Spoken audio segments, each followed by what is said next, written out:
Təsəvvür edin dəyərli müsəlman bacı və qardaşlarım, günümüzdə insanları Allahın dinindən azdıran insanlar çoxalıb, səbəblər çoxalıb.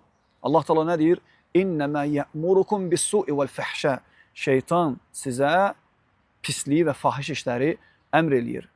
Təsəvvür edin ki, Elşad Miri və onun kimi düşüncəli, fikirli insanlar deyirlər ki, sən kim olursansa ol, əsas sənin əməlindir. Hətta ola bilər bir insan, çox üzr istəyirik, ola bilsin fahiş bir yolu tutsun, lakin əsas əməlləri salih olsun. Allah Teala nə deyir? Şeytanın işi nədir?